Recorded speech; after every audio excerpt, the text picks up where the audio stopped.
Wanita ini adalah pemilik toko daging. Coba lihat keahlian dia memotong daging. Itu pasti latihan dalam waktu yang lama. Karena wajah wanita itu terlalu cantik. Sehingga sebelum buka toko sudah ada antrian yang panjang. Jika wanita itu muncul, para pria akan meneteskan air liur. Melihat wajah sempurna wanita itu dan badan yang seksi, Park yang bekerja sebagai polisi juga terdiam. Pada saat yang sama, terjadi kasus pembunuhan di sebuah hotel. Park yang sampai segera memeriksa. Korban adalah seorang dokter. Kaki dan tangannya dipotong oleh benda tajam. Tapi lukanya sangat dangkal. Sudah jelas pembunuh bermaksud untuk membiarkan korban mati karena pendarahan. Park menemui seorang perawat untuk menanyakan kondisi di tempat TKP. Perawat mengatakan tidak ada yang aneh. Pada saat yang sama, seorang wanita seksi berjalan ke clubhouse. Wanita itu masuk ke sebuah ruangan. Ada seorang pria di tempat tidur. Dia mengikat tangan dan kaki pria itu. Kemudian mengeluarkan pisaunya. Lalu wanita itu keluar dari clubhouse. Berturut-turut terjadi 2 pembunuhan. Tangan yang digunakan pembunuh adalah tangan kanan. Sangat jelas bahwa pembunuh ini telah direncanakan. Jika tidak segera menangkapnya, maka kemungkinan ada orang yang terbunuh lagi.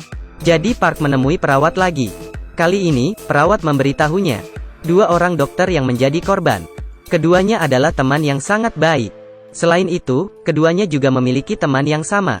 Sekarang ia bekerja sebagai direktur di rumah sakit operasi plastik. Setelah Park mendengarkan itu, dia segera memerintah asistennya untuk memeriksa direktur itu. Dari penyelidikan mengetahui, 10 tahun yang lalu, pada malam badai, seorang gadis mengalami kecelakaan mobil, dan berbaring lemah di tempat tidur. Yang bertanggung jawab untuk menyelamatkan adalah 3 dokter ini. Melihat tubuh wanita itu yang sempurna, wajah yang cantik, 3 orang ini mulai berniat jahat. Pertama-tama mereka melakukan hal tidak senonoh pada wanita itu. Walaupun wanita itu dibius, tapi air mata tetap menetes dari matanya. Kemudian wanita itu menjadi bintang besar. Di sisi ini, Park menemui dokter yang masih hidup. Ketika Park mengatakan kejadian malam itu, dokter itu sedikit emosional. Park hanya menyisakan satu kata. Belakangan ini jangan sering keluar. Yang berikutnya kemungkinan adalah kamu. Pada malam hari, Park melewati toko daging. Dan berpas-pasan dengan seorang wanita tua. Seorang wanita yang seksi, sedang memotong daging di dalam ruangan. Melihat kakinya yang putih dan panjang, Park terdiam seketika. Saat itu, wanita juga menyadari kehadiran Park. Saat wanita melihat ke Park membuat Park sedikit malu. Setelah pulang rumah, Park tidak bisa tidur. Di dalam kepalanya penuh dengan bayangan wanita itu. Pada saat ini dokter tadi sedang memeluk cewek di clubhouse. Park datang ke clubhouse untuk mencari dokter itu. Dia berpas-pasan dengan seorang wanita bertopeng. Rekannya yang di belakang tidak sengaja menabrak pelayan. Sebilah pisau jatuh ke lantai. Park segera menyadari. Dia segera mengejar. Namun wanita itu mendorong Park hingga jatuh. Kemudian dia melarikan diri. Park berdiri dan terus mengejar. Setelah lama dalam pengejaran, wanita itu berhasil melarikan diri. Sisi lain asisten melalui penyelidikan mendapatkan. Gadis yang diselamatkan 10 tahun lalu adalah Jen model yang terkenal saat ini. Segera Jen dipanggil ke kantor polisi untuk diwawancara. Ketika Park menanyakan kembali kejadian malam itu, Jen mengatakan saat itu dirinya dibius, sehingga tidak bisa mengingat apapun. Melihat petunjuk sudah mau putus, Park membawa pisau itu ke sebuah toko pisau. Pemilik toko memberitahunya, pisau ini dikhususkan untuk memotong daging. Mendengar ini, dalam pikiran Park terpikir lagi bayangan wanita itu. Malam itu, dokter baru saja turun dari mobil. Tiba-tiba lampu padam. Benar saja, dokter telah diserang oleh pembunuh itu. Untungnya, ia masih hidup. Dan saat bertengkar, dia juga melukai paha pembunuh itu. Kemudian Park datang ke toko daging. Dia menemukan pisau di dinding.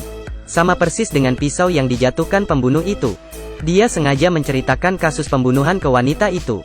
Namun reaksi wanita itu tidak ada sedikit gugup. Dia hanya meminta Park segera membayar uang daging. Melihat wanita yang berjalan dengan tidak normal, Park terpikir petunjuk yang diberikan dokter.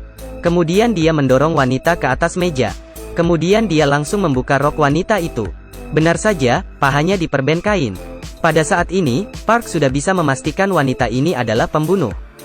Tapi dia sudah jatuh cinta dengan wanita ini. Bagaimana bisa dia menangkapnya?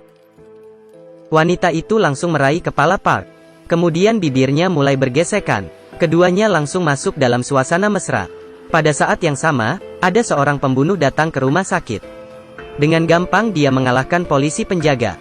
Kemudian dia menghampiri tempat tidur dokter itu. Dengan sapu tangan menutup mulutnya. Kemudian membawa dokter keluar dari rumah sakit. Ketika Park datang ke rumah sakit, dokter sudah hilang. Maka ini membuktikan, wanita yang tadi bersamanya bukanlah pembunuh sebenarnya. Dan saat ini, dokter itu sudah dikurungkan di dalam ruangan tertutup. Seorang wanita tua yang gemetar masuk ke dalam. Dokter berteriak padanya. Wanita tua itu berpaling tanpa berkata. Kemudian dia membuka kandang besi. Seekor anjing ganas dibebaskan. Dokter itu mati di dalam teriakan minta tolongnya. Akhirnya wanita tua itu melepas topengnya. Itu adalah model yang terkenal, akhirnya ini adalah kebenarannya.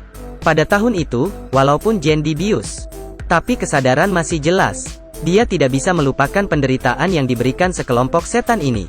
Keesokan harinya Park kembali ke TKP pembunuhan itu. Dengan trik yang sama pembunuh membunuh pria brengsek. Anehnya, kali ini pembunuh adalah kidal. Saat makan malam, Park tidak sengaja melihat di televisi Jane yang memerankan wanita tua. Sehingga dia mengingatkannya kembali hari itu.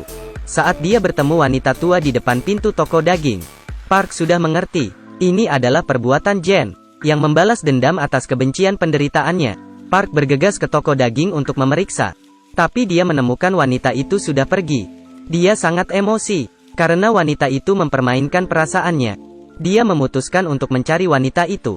Selama periode ini, terjadi beberapa kasus lagi. Korban adalah para pria brengsek. Park tahu semua kasus ini pasti berkaitan dengan wanita itu. Sehingga dia mengikuti petunjuk. Segera, dia menemukan tempat persembunyian wanita itu. Saat kedua bertemu, langsung mulai bertengkar. Tapi mereka saling mencintai sesama. Dan tidak ingin membunuh lawannya. Akhirnya Park memilih membiarkan wanita itu pergi. Kemudian dia mengundurkan diri. Dan hidup bahagia bersama wanita itu. Suatu hari, Park tanpa sengaja menemukan album foto. Tiba-tiba menemukan foto. Ada seorang wanita yang terlihat sama dengan wanita yang dicintainya. Itu menjelaskan mengapa pembunuh bisa menggunakan tangan kiri dan kanan saat membunuh. Rupanya pembunuh ada dua orang. Jadi wanita mana yang Park cintai? Setelah memikirkan tentang hal ini, tampaknya, tidak peduli yang mana, dia tidak akan merasa rugi. Apakah kalian pikir analisaku benar?